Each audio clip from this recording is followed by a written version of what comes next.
One of the major developments of this period was the emergence of the idea of भक्ति. जो major development इस this period में हुआ था, अधिक यू के रिलीजन के डेवलपमेंट के साथ ही एक भक्ति का भी डेवलपमेंट हुआ. आइडिया ऑफ भक्ति, of a loving personal deity that devotees could reach without the aid of priest or elaborate ritual. You will be learning about these भक्ति के बारे में एंड ट्रेडिशंस के बारे में आप चैप्टर 8 में पढ़ेंगे. सबसे जो major development in this period was the emergence of the idea of bhakti था, दैट ऑफ अ लविंग भक्ति का डेवलपमेंट था. इसमें कहा गया था दैट हम इस भक्ति में हमें एक्सप्लेन किया गया था, अगर आप लव या पर्सनल डाइटी, अगर आप बहुत अपने कर्म या पूजा कर रहे हैं, पर्सनल डाइटी कर रहे हैं, दैट डिवोटीज कुड रीच, हम भगवान से अपनी बातें अगर खुद कर रहे हैं या पर्सनल पूजा कर रहे हैं, तो हमें किसी भी प्रीस्ट या किसी भी रिचुअल्स की ज़रूरत नहीं है, किसी भी ब्राह्मण की ज़रूरत नहीं है. हम अपने देवी देवताओं से के साथ अपनी पूजा खुद कर सकते हैं, दैट, और हम उन तक अपनी बातें खुद भी पहुंचा सकते हैं. हमें प्रीस्ट की ज़रूरत नहीं है, दैट, या रिचुअल जो प्रीस्ट और ब्राह्मण फॉलो करते हैं उनकी रिचुअल्स की भी ज़रूरत नहीं. और आप इसके बारे में यू विल रीड या you will be learning about this and other traditions in chapter 8.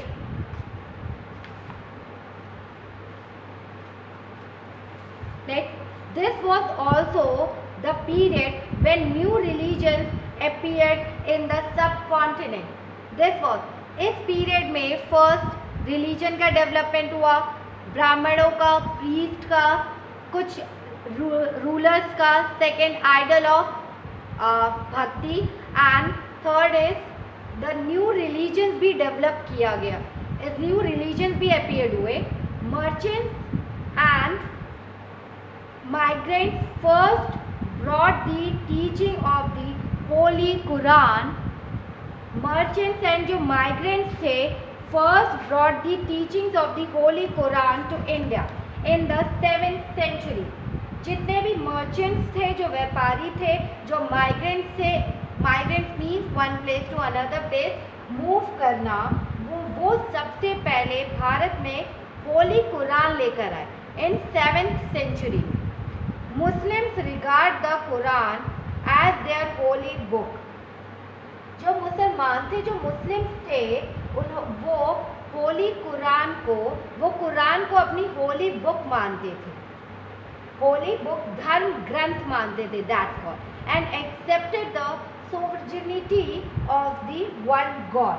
और वो सिर्फ एक ही गॉड को मानते थे, एक ही गॉड को, दैट इज अल्लाह को वो मानते थे, और उन्हीं के आगे वो सर झुकाते थे. That Allah who love mercy, वो अल्लाह को बताते थे कि अल्लाह लव मर्सी, हमेशा उदारता, आस्था, जितने लोग उन पे अल्लाह पे प्रेम रखते हो, मर्सी रखते हो, आस्था रखते हो, दैट वो हर व्यक्ति को गले लगाता है. अल्लाह हर व्यक्ति को गले लगाता है विदाउट रिगार्ड टू, अल्लाह कभी किसी का सोशल बैकग्राउंड नहीं देखता. मुस्लिम सिर्फ एक ही ग्रंथ को मानते थे, कुरान को मानते थे, एंड एक ही गॉड को मानते थे, दैट इज अल्लाह को. और वो हमेशा हु लव्स, और वो कहते थे कि अल्लाह सिर्फ लोगों को प्यार करता है, उन पे दया, उनको करुणा मीन्स मर्सी दिखाता है, बाउंटी, उदारता से उनको अपने गले लगाता है, और कहता है जो उन पे बिलीव करते हैं वो कभी भी अल्लाह उनसे भेदभाव नहीं करता. अल्लाह कभी किसी का सोशल इकोनॉमिक बैकग्राउंड नहीं देखता. Many rulers were patrons of Islam and the ulama learned theologians and jurists. इसी में बहुत सारे जो रूलर्स थे उसके कारण बहुत नए नए धर्म आए. इसमें उसमें बहुत ज़्यादा ही कुछ जो रूलर थे वो नए नए धर्म लेकर आए, और जो कई मुस्लिम रूलर थे उनमें से कुछ इस्लामिक रूलर्स भी थे, इस्लामिक रूलर्स थे, और उल्मा लर्न थियोलॉजियंस एंड कुछ जूरियस्ट भी थे। उल्मा लर्न मतलब कि जो धर्मशास्त्र थे, जिन्हें धर्म बिल्कुल रटा हुआ था, और जूरियस मतलब जो न्याय करते थे, दैट उनको उल्मा जो जूरियस थे, that many rulers were patrons of Islam. जो रूलर्स थे वो इस्लाम को बहुत मानते थे और उल्मा पढ़ते थे, उल्मा को वो लर्न करते थे, थियोलॉजी, और जो जूरियस थे वो उल्मा को संभाल के रखते थे। हिंदी एंड लाइक हिंदू की तरह Islam was interpreted in a variety of ways by its follow. जैसे हिंदुज़्म को कई फॉलोअर्स ने फॉलो किया, वैसे ही इस्लाम भी नंबर ऑफ वैरायटीज़ के लोगों ने उसको फॉलो करना स्टार्ट कर दिया, या वैरायटीज़ ऑफ वे में वो कई फॉलोअर्स उसके हो गए। There were the Shia Muslim, there were एक Shia Muslim who believe that the prophet Muhammad son-in-law Ali was the legitimate leader of the Muslim community। and शिया जो मुस्लिम थे वो बिलीव करते थे, जो शिया मुस्लिम थे वो बिलीव करते थे prophet Muhammad son in law को, अली को, वही legitimate leader of Muslim community है, वही उनको अली को ही वो एक अपना मुस्लिम कम्युनिटी का नेता मानते थे, मुस्लिम कम्युनिटी का लेजिटिमेट लीडर मानते थे। जो शिया थे वो Mohammad son in law Ali को ही अपना लेजिटिमेट लीडर मानते थे मुस्लिम कम्युनिटी का। और जो सुन्नी मुस्लिम थे who accepted the authority of the early leader, उन्होंने अपनी एक्सेप्ट की थी अथॉरिटी, जो early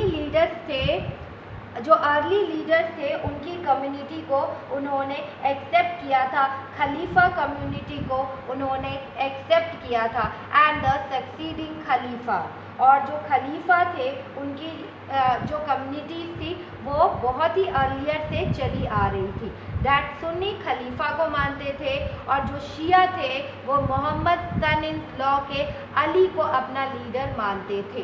that is the difference. There were other important differences, कुछ और भी डिफरेंसेस है between the various school of law. Various schools of law के भी कुछ डिफरेंट चीज़ें हैं, कुछ इस्लाम में कुछ डिफरेंट लॉज बनाए थे। हनाफी, कुछ डिफरेंट लॉ थे, Hanafi and Shafi. Hanafi and Shafi mainly in India and in theology and mystic tradition. इनमें कुछ डिफरेंट थे। इसमें इस्लाम में जो सिद्धांत थे इनमें कुछ कह सकते हैं इंडिया में हनफी एंड शफी सिद्धांत है, इंडिया में हनफी एंड शफी ही सिद्धांत पाए जाते हैं, और इनके जो कल्चर डिफरेंस थे, थियोलॉजिकल डिफरेंसेस इनमें ऑलवेज थे। डिफरेंट पार्ट्स, अगर आप डिफरेंट स्कूल्स में जाते हैं तो डिफरेंट टीचर्स, डिफरेंट बुक्स आपको मिलती हैं, तो ऐसी जो हनफी एंड शफी जो इंडिया में थे इनके भी डिफरेंट इस्लामिक सिद्धांत थे या ट्रेडिशंस डिफरेंट थे। ऑलवेज हमें जितने भी इस्लाम हम जो पैटर्न्स इस्लाम ने डेवलप किया, इस्लाम में भी शिया सुन्नी सबके अपने अपने गॉड को वो मानते थे। Thinking about time and historical period, the next topic is thinking about time and historical periods. The next topic is thinking about time and historical periods. Historians do not see time just as a passing of hour. जो historians थे वो time को ऐसे नहीं देखते थे कि 1 घंटा पास हो गया, 2 घंटा पास हो गया, 3 घंटा पास हो गया, and डेज और ईयर्स को भी नहीं देखते थे, एज अ क्लॉक और कैलेंडर को भी they do not see the time just as passing of hours, कितने घंटे हो गए, कितने मिनट हो गए, कितने डेज हो गए, कितने ईयर्स हो गए, या टाइम क्लॉक में क्या हो रहा है, कितने कैलेंडर्स बीत गए। टाइम ऑल्सो रिफ्लेक्ट चेंजेस, जो उनका टाइम था वो रिफ्लेक्ट करता था changes in social and economic organisation. जो हिस्टोरियंस की टाइम थी, they recognised only changes in social and economic organisation in the persistence and transformation of ideas and belief. वो सिर्फ जो इकोनॉमिक में, जो सोशल और इकोनॉमिक में चेंजेस थे वो उनको देखते थे, एंड उनके इन द परसिस्टेंस एंड उनके आइडियाज़ में, उनके बिलीफ में क्या क्या चेंजेस आते थे वो उनको हमेशा गौर करते थे। दैट्स अ चेंजेस, उनका मीनिंग था ये एक्चुअल चेंजेस है टाइम के according. The study of time is made somewhat easier by dividing the past into large segments. But study of time बहुत ही important है। study of time इसलिए बनाया गया और क्योंकि हमें हिस्ट्री पढ़ना, हमारे लिए हिस्ट्री पढ़ने को ईजियर बनाने के लिए स्टडी ऑफ टाइम बनाया गया, जिससे कि हम अपने पास्ट को कुछ सेगमेंट्स में डिवाइड कर पाए। That is period that possess shared characteristics, means हमें अपने कैरेक्टरिस्टिक्स, अपने पास्ट के कैरेक्टरिस्टिक्स को जानने के लिए हमने इस स्टडी ऑफ टाइम को सेगमेंट्स, पीरियड्स में डिवाइड किया, लास्ट सेगमेंट्स और पीरियड्स में डिवाइड किया, जिससे हमें उनके कैरेक्टरिस्टिक्स के बारे में ईजियर से पता चल पाए। In the middle of the 19th century, British historians divided the middle of the 19th century में जो ब्रिटिश हिस्टोरियंस थे उन्होंने हिस्ट्री ऑफ इंडिया को 3 पीरियड्स में डिवाइड किया था। That is Hindu, Muslim and British. This division was based on the idea that the religion of rulers was the only important historical change. जो Britishers थे वो मानते थे कि ये डिवीज़न उन्होंने जो डिवीज़न किया था वो इस आइडिया पे डिवाइड किया था, जो रूलर्स थे, दैट द रिलीजन, रूलर्स का रिलीजन दैट टाइम बहुत इम्पॉर्टेंट था, और वही सबसे ज़्यादा इम्पॉर्टेंट चेंज था हमारी हिस्ट्री में। ये ब्रिटिशर्स का मानना था। In the middle of the 19th century, British historians divided the history into 3 periods, that is Hindu, Muslim and British. This division was based on the idea that the religion of rulers was the only important historical change. उन्होंने 3 periods में India के history को divide किया था। ये जो उनका division था वो उनके रिलीजन बेसिस पे किया था। उन्होंने रूलर्स के रिलीजन बेसिस पे, उनका मानना था कि जो हिस्ट्री में चेंजेस हैं वो सिर्फ रिलीजन बेसिस पे थे। That Britishers made Hindu, Muslim and British.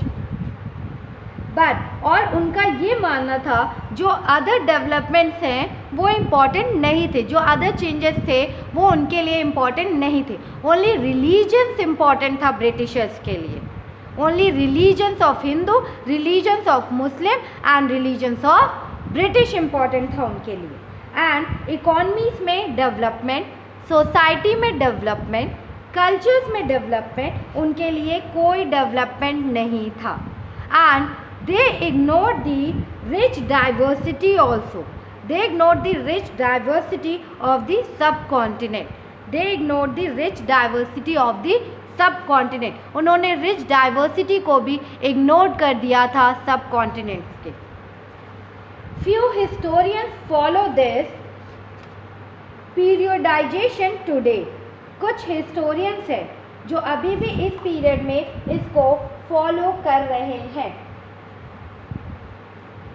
कुछ हिस्टोरियंस हैं जो अभी भी इसको हिंदू, मुस्लिम और ब्रिटिश जो डिवाइड किया था ब्रिटिश हिस्टोरियंस ने उसको फॉलो कर रहे हैं। that most look to economic and social factors to characteristics या characterize the major elements of different moments of the past. But जो मोस्ट ऑफ द हिस्टोरियंस हैं वो अभी भी इकोनॉमिक और सोशल को ही फैक्टर मानते हैं चेंजेस के, सोशल और इकोनॉमिक चेंजेस को ही वो मेन फैक्टर्स मानते हैं, उन्हीं कैरेक्टरिस्टिक्स को वो एक्सप्लेन करते हैं that they believe. But the historians you read last year included a wide range of early societies. आपने जो हिस्टोरियंस से जो हमने रीड किया है, जो लास्ट ईयर हमने जो हिस्ट्री में पढ़ा है, उसमें हमने हंटर गैदर्स के बारे में पढ़ा था, early farmers, people living in towns and villages and early empires and kingdoms के बारे में हमने हिस्ट्री में अपने wide range of early societies के बारे में हमने लास्ट ईयर रीड किया था in 6th class. These histories you will be studying this year are often described as medieval. हमने जो पास्ट हिस्ट्री पढ़ी थी दैट आर पास्ट के बारे में पढ़ा था, और दिस ईयर जो हम हिस्ट्री पढ़ रहे हैं वो मेडिवल हिस्ट्री है. You will find out more about the spread of pheasant society. इस हिस्ट्री में आप pheasant society, the rise of regional and imperial state formations के बारे में रीड करेंगे. दैट इज आप पीसेंट सोसाइटी मतलब फार्मर्स का डेवलपमेंट कैसे हुआ था, और जो राइज ऑफ रीजनल डेवलपमेंट कैसे हुआ था, एरियाज़ का डेवलपमेंट कैसे हुआ था, स्टेट का डेवलपमेंट कैसे हुआ था, वो स्टेट कैसे फॉर्म्ड हुए थे, sometimes at the cost of pastoral and forest people. और ये जो डेवलपमेंट्स हुए थे वो कॉस्ट पेस्टोरल, ट्राइबल और फॉरेस्ट पीपल को ये चुकाना पड़ा था, इसकी कीमत चुकानी पड़ी थी, क्योंकि जो हम डेवलपमेंट्स कर रहे थे उससे हम उनको उस एरिया से हटा दे रहे थे. The development of Hinduism and Islam as major religion. और इस पार्ट में मेडवल में the development of Hinduism and Islam major religions है, and the arrival of European trading companies के बारे में भी हम पढ़ेंगे. इन दिस बुक आप Hinduism, Islam and the peasant society, the rise of regional and imperial state formation के बारे में पढ़ेंगे, और जो पेस्टोरल और फॉरेस्ट पीपल को इसका कॉस्ट क्या चुकाना पड़ा था दैट ऑल्सो आप इसमें पढ़ेंगे.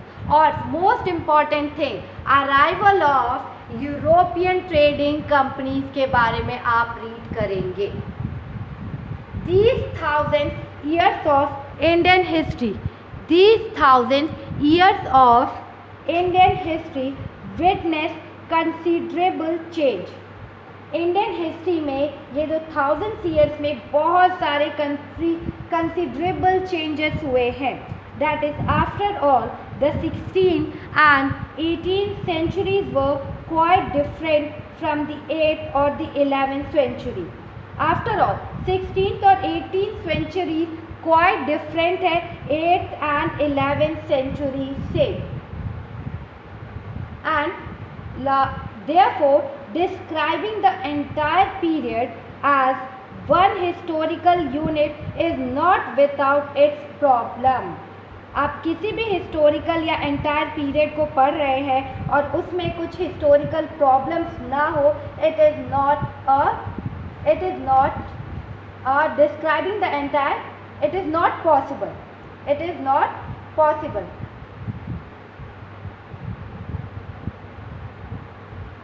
Without this problem it is not possible. Her histories में कोई ना कोई प्रॉब्लम ऑलवेज थी.